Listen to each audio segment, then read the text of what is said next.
All right, everyone. Avigdor Liberman is actually threatening a war in Gaza. He's the defense minister in the nation of Israel, basically to invade or bomb the Gaza Strip. They've been trying to negotiate with Hamas, and it's like between the hardline, pro-war Israeli factions and Hamas, it's kind of difficult to have what you would generally consider a negotiation. It's more like they sit down and they insult one another probably for half an hour, and then they get tired of it, and then next week they try again. It's beating a horse to death at this point. My own feeling with regards to the situation between Israel and Palestine is there's no real solution. If you have one state congeal, I can see there would probably be internal problems politically. If there's a two-state solution and Palestine gains full sovereignty, many nations will back them. Eventually there could be a standard war. That could be catastrophic for the region. It could even lead to a nuclear conflict, at least regionally. Basically, what I've come to the conclusion of is that eventually it might be necessary, and sad as though this may sound, it may literally be necessary for peace to be guaranteed in the region by an occupation by a third party. Literally, the United States would probably have to march in and for diplomatic reasons guarantee the peace and sovereignty there, and unilaterally split the state or unilaterally fuse it, guarantee, a reasonable degree of peace internally by literally staffing it with the military. Probably 10,000 good U.S. troops could, canvass the whole area and keep the violence to a minimum. And I'm a non-interventionist, but it's sad to say, but if we're going to be diplomatically involved in an area that's, significant for three of the world's main religions, instead of watching it maybe get, attacked by a terrorist at some point and cause literally worldwide chaos because people believe this sort of superstitious stuff, we might have to get involved. But he's threatening war in Gaza, specifically like Hamas. Which barely a couple days ago is funny. Hamas cracked down on drug use, I guess, in Gaza. They had piles of drugs they were burning.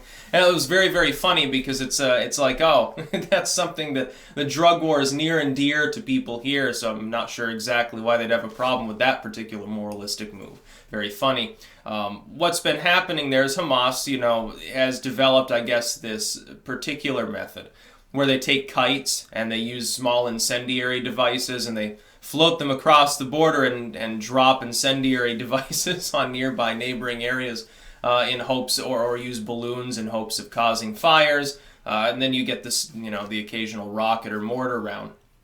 There's actually still, as far as I know, a fairly large no-go zone around most of the Gaza Strip where basically the Israeli military will bomb anything that moves. And now they're threatening to bomb it again. There's nothing left in Gaza really to bomb, though. The whole entire area is one giant ghetto. It's pointless to bother. It's like, fucking at this point, if Hamas really cared about the Palestinian people, they'd be begging the world to just evacuate every Palestinian from Palestine and say, to hell with it, we're moving, we're going to the Sinai or something.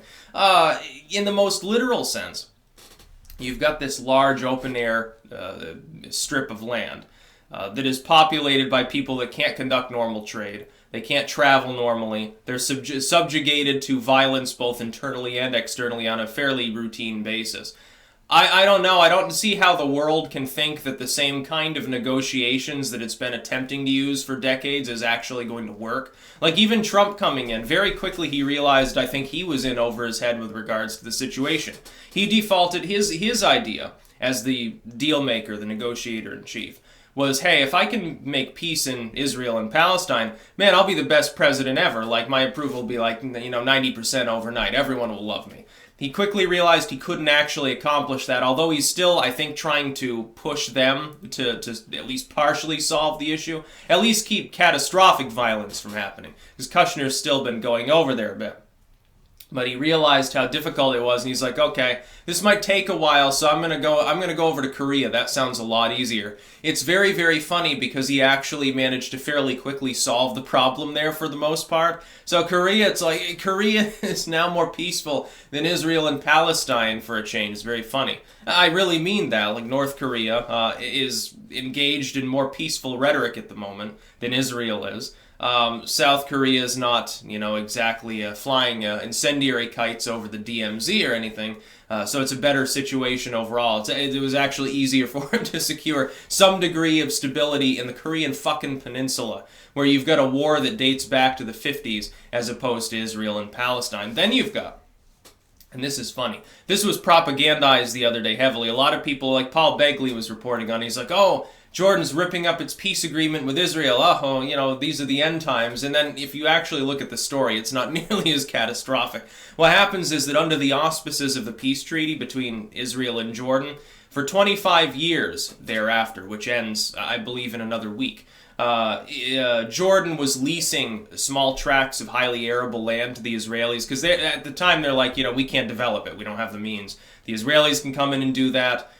They came in and started farming it and developing this land and irrigating it and stuff to grow crops. And then Jordan, obviously it's left with land that's improved, gets a cut of that, I believe, and so it's all peaceful and happy. They've simply invoked the particular part of the peace agreement that allows them to rescind that land usage after 25 years. This is part of the peace treaty. They're not scrapping it, they're adhering to it. They're just modifying the terms in accordance with what they're able to modify them to. Now, the Israelis, of course, they want to keep using that, so they're like, oh, maybe we'll renegotiate that part of the deal or something. That's not actually going to lead to war. Some people were, claiming that because they weren't reading the full article. They weren't actually looking at the terms of the agreement, so it's funny. Now remember, Avigdor Liberman is a hardline warmonger. He's like the Israeli John Bolton on steroids, so if he says, well, we might have to bomb you, there's only two purposes to that rhetoric. Either he intends to bomb Gaza, have, basically another war, as though there hasn't been nonstop war going on in that region for decades and decades anyway, almost endlessly. Or it's a threat, basically, to try to get Hamas back to the table for one last-ditch effort. But the thing is, they've been trying to do that. Hamas is not ultimately going to relinquish power. The warhawks in Israel ultimately are not going to scale back their intentions in Gaza. They still hate the fact that they gave Gaza semi-sovereignty in the first place, and now constantly go back in to destroy tunnels and take goods and destroy electrical stations and stuff. It's really rather sad to see so many people in this region suffering constantly. It doesn't really seem to matter if they're a Muslim or a Jew. And then there's a small groups of Christians in the area. They get fucked by everybody. So there's some pagans there. There are, the Armenian church and all these things. It's Jerusalem's basically split apart into factions, which is, again, it's very, very telling. Here's supposedly the holiest place on earth. It's one of the most desperate, blood-drenched places you can imagine in all of human existence. Very, very funny. That's about all. Peace out.